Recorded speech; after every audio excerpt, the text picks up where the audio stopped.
মানে আমাৰ এইটো কোৱাৰ আগতে ডিব্ৰুগড় বিশ্ববিদ্যালয়ৰ সতীৰ্থ চৰাকী সম্পৰ্কে অলপ কওঁ। আমাৰ ডিব্ৰুগড় বিশ্ববিদ্যালয়ত আমি 86ত যিবিলাক মানে আমাৰ ছাত্ৰ ছাত্ৰীয়ে পাছ কৰি ওলাইছিলে, তাৰ পৰৱৰ্তী সময়ত তেখেতলোকে বিভিন্ন ধৰণৰ চাকৰি তাকৰি কৰিলেগে, বিভিন্ন ঠাইত কৰিলে, কিছুমান প্ৰশাসনিক বিষয়া হ'ল, কিছুমান শিক্ষা জগতলৈ গুচি গ'ল।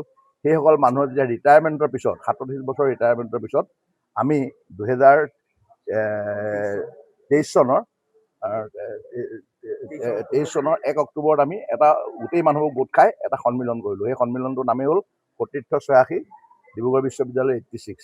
আৰু 86ৰ যোগেদি আমি এতিয়ালৈকে বিভিন্ন ধৰণৰ আমাৰ অনুষ্ঠান কৰি আহিছোঁ। আমি এতিয়ালৈকে তিনিখন আমাৰ সন্মিলন হৈছে। সন্মিলনত আমি বিভিন্ন ধৰণৰ আমাৰ শিক্ষাগুৰুসকলক আমি সন্মান জনাইছোঁ। এইবাৰ আমাৰ পিছৰ সন্মিলন গুৱাহাটীত হ'ব। তাৰ লগে লগে এই সন্মিলনটো যিজন মানুহৰ প্ৰচেষ্টাত আমি মানে গঠন কৰিছিলোঁ, বা যাৰ প্ৰচেষ্টাত আমি গঠন কৰিছিলোঁ, তেওঁ হ'ল প্ৰয়াত ধ্ৰুৱজ্যোতি বৰগোহাঁই। আৰু তেওঁক আমি সদায় শ্ৰদ্ধাৰে সুঁৱৰি আছোঁ।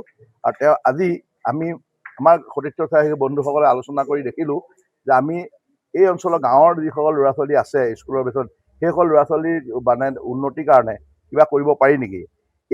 এই যিটো আমাৰ কৰ্মশালা পাতিছোঁ, কৰ্মশালাটো আচলতে জেনেৰেল ক্লাছ নহয়। ইয়াত মানে কি হয়, আমাৰ কথা আছে কি, আমাৰ ইছৰ নামটো চবেই শুনিছে আপোনালোকে, স্পেচ ৰিচাৰ্চৰ। তালৈ প্ৰত্যেক বছৰে গভৰ্ণমেণ্ট অফ ইণ্ডিয়াই নিজৰ খৰচত বহুত ল'ৰা ছোৱালী তালৈ লৈ যায়। আৰু লৈ যোৱা মানে, আৰু সেই ল'ৰা ছোৱালীবিলাক নিয়ে অকল ৰুৰেল বেছৰ ল'ৰা ছোৱালীবিলাক নিয়ে।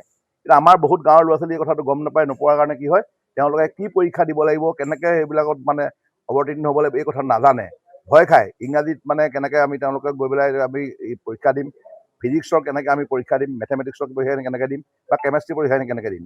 আমি সেইকাৰণে এই গোটেই বস্তুটো পপুলাৰ চায়েন্স হিচাপে লৈছোঁ, যাতে সেই আজি ছাত্ৰ ছাত্ৰীসকলক সেই কথাটো শিকোৱা হ'ব যে তোমালোকে ঈশ্বৰৰ যিবিলাক প্ৰগ্ৰেম, ফ্লেগশ্বিপ যিবোৰ প্ৰগ্ৰেম থাকে, সেই ফ্লেগশ্বিপ প্ৰগ্ৰেমৰ কাৰণে তোমালোকে কেনেকৈ প্ৰিপেয়াৰ হ'ব লাগে, আৰু সেইবিলাক প্ৰিপেয়াৰ হোৱাৰ পিছত কি হয়, তোমালোকে কেনেকৈ সেই পৰীক্ষাটোত অৱতীৰ্ণ হৈ গভৰ্ণমেণ্ট অফ ইণ্ডিয়াৰ সাহায্য লৈ পেলাই তোমালোকে এই ঈশ্বৰত গৈ পেলাই এইখিনি পৰ্যবেক্ষণ কৰিব পাৰিবা। সাধাৰণতে আমি দেখোঁ যে অসমৰ গাঁৱৰ অঞ্চলৰ ল'ৰা ছোৱালীবিলাকে এই কথাবোৰ গম নোপোৱাৰ কাৰণে আমাৰ ল'ৰা ছোৱালীয়ে সুবিধাটো নাপায়। টাউন অঞ্চল বা অন্যান্য ষ্টেটৰ ল'ৰা ছোৱালীবিলাকে জানে, সেইকাৰণে অন্যান্য ষ্টেটৰ ল'ৰা ছোৱালীবিলাকে বেছি সুবিধা পায়। আৰু সেই মহান উদ্দেশ্যটো লৈ আজি আমি জাজি হেমনাথ শৰ্মা মহাবিদ্যালয়ৰ অধ্যক্ষৰ লগত কথা বতৰা পাতিলোঁ। অধ্যক্ষই ফুল সমৰ্থন দিলে, আৰু তেখেতে গোটেই হল ৰুম চব এৰেঞ্জ কৰিছে। আৰু তাৰোপৰি কি হ'ল, তেখেতলোকৰ টিচাৰসকলক মানে আমাক কি কৰিছে, আমাক ইয়াৰ লগত সহায় কৰিবৰ কাৰণে লগাইছে। আমি জাজি হেমনাথ শৰ্মা মহাবিদ্যালয়ৰ কৰ্তৃপক্ষৰ ওচৰত সেইকাৰণে আমি কৃতজ্ঞ।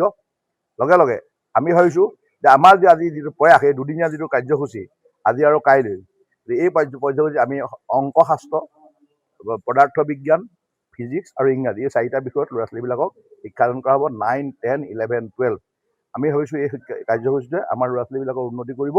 আৰু আমাৰ আজি যিটো আমি উৎসাহ দেখিছোঁ, এই উৎসাহৰ পাছত কি হয়, আমি ভাবিম যে আমি আৰু আগলৈ এনেকুৱা ধৰণৰ কাৰ্যসূচী কৰিব হাতত ল'ব পাৰিম।